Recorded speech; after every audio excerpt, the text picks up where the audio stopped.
महाकाली केवल शक्तिर देवी नुहंती, करुणा स्नेह ममतार से हेउछंती जीवंत मूर्ति। जी निजकु थरे माँ को प्रेम हजई देछि केवल से ही जाने माँ केते जागृत। जेतेबेले संतान उपर विपद पड़े सेतेबेले महाकाली निज संतान को रक्षा करबा पई एमिति रूप नियंती जहा देखि देवता माने मध्य आश्चर्य होई जांती। आज आम एमिति जने भक्तों कथा आलोचना करिबा जी निजकु सर्वदा माँ काली भक्ति रे निमग्न रखुथिली। आउ एही भक्तों को किपरि माँ काली मृत्यु मुखर रक्षा कले आसंतु जानिबा। गोटे गाँव रे हरिदास नामक जने गरीब व्यक्ति रहुथिले।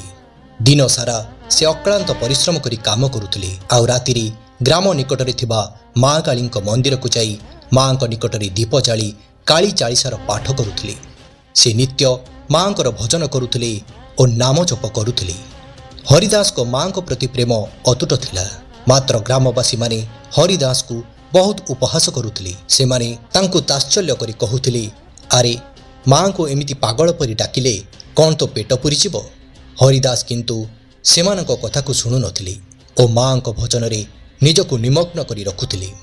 हरिदास माँ को पाखरे बसी माँ को सबुबेले कहुथिले, माँ मोर किछि दरकार नाही, तोर नाम नहीं मु मो शेष निश्वास त्याग करी। दिने हठात किछि डाकू ग्राम भितर को प्रवेश कले। सेमाने लोकमानक उपरे जुलम करबाकू लागिले और प्रत्येक घर को लुटिबाकू लागिले। डाकू मानक भयरे लोके एठी सेठी लुचिबाकू लागिले। दिने रातिरे डाकू माने माँ को मंदिर भितर को जाई माँ हार लुटिबाकू उद्यम कले। सेही रातिरे एका हरिदास मंदिर भितर थाई माँ भजन करुथिले, जय माँ काली जय माँ आदिशक्ति। हठात डाकू माने कबाट खोली मंदिर भितर को प्रवेश कले। आउ हरिदास को कहिले माँ हार तांकु देदेबा पाई। हरिदास कहिले, भाई माने ए हार मोर नुहे, एहा मो मार, मु तांकु देई परिबे नाही।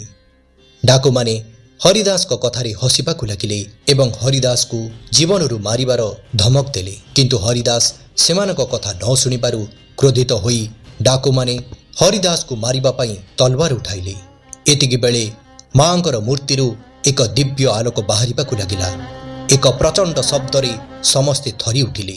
डाकू माने देखिले माँ स्वयं आविर्भाव होई हातरे खड्ग धरी उच्च स्वर रे कहउछंती, जे मो संतान को क्षति पहुंचाइबाकू चाहिब मु तार सर्वनाश करिदेबी। मो संतान को सामना करिबा पूर्वरु ताकू आग मोते सामना करिबाकू पड़िबो। एहा कही माँ विकटाल स्वर रे गर्जन करी आगको बढ़िबाकू लागिले। एहा देखि हरिदास सेठारे बेहोश होइगले। डाकू माने भयरे थरहर होई एणे तेणे दौड़िबाकू लागिले। केतेक डाकू सेठारे बेहोश होई पड़िगले, आउ केतेक डाकू सेही स्थानरु पलायन कले। ग्रामवासी माने मध्य निज घरर झरकारु देखिबाकू पाइले कि मंदिर उपरे दिव्य आलोक ओ एक छाया मूर्ति दंडायमान। सकाळ हेबारु ग्रामवासी माने आसी हरिदास को उठाइले। समस्ते मंदिर जाई माँ काली को दर्शन कले।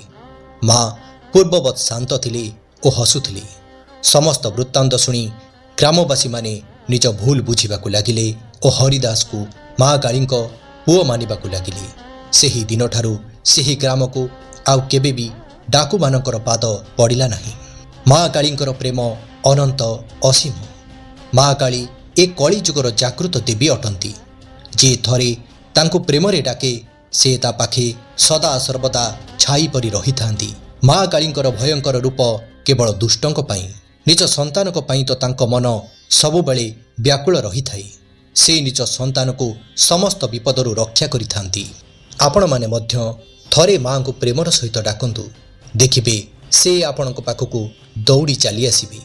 बास सत्कर्म करंतु, सत्य पथरे चलंतु और नित्य तांको नाम जप करंतु। जदि आपण मानक जीवन रे माँ को नहीं किछि दिव्य अनुभूति थाए तो निश्चित जणातु।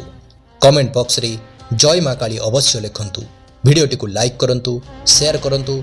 आउ एही परी आध्यात्मिक तथ्य पाइबा पई आमर एही दैवी शक्ति चैनल को सब्सक्राइब करंतु।